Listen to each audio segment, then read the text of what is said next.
Wednesday night, we had a discussion in here if you came on Wednesday night. And we were talking about compromise and tolerance. And how we're compromising more and more. You know why we have to compromise? Can I tell you why, ladies and gentlemen? Because we have taken away from this nation what is absolute truth. This is absolute truth. And if you don't gear what you're looking at truth-wise from this book, then everybody's right. Okay, you want to be a homosexual? Fine, I'll sleep with my boyfriend. We'll just get along. We'll tolerate one another. We compromise. Let me tell you what compromise leads to. Catastrophe.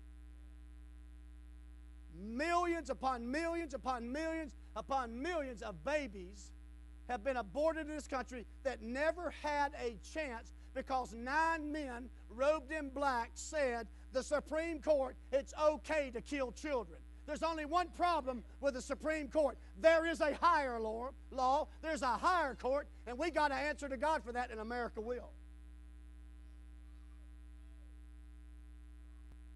Could you imagine little Johnny coming back and saying, well, our speakers today were Johnny and Billy. And they are married, Mommy.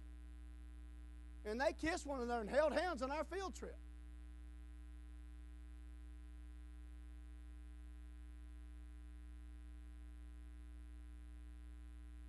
We're going down the tubes, James. You know what I'm saying?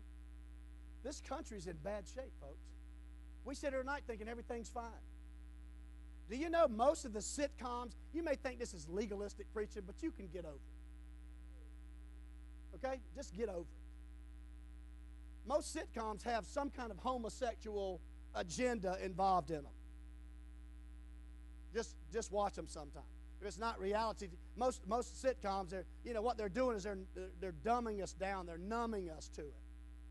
You know, something happens to this homosexual couple, and so we all feel sorry for them. You know what? We ought to feel sorry for homosexuals just like we ought to feel sorry for drug addicts. Because the only chance that they have is Jesus. Ladies and gentlemen, I say to you tonight, based upon the authority of the Word of God and what we see in our nation, the United States of America is morally bankrupt. And I'm going to tell you, it's not going to change in the White House until it changes in the church house.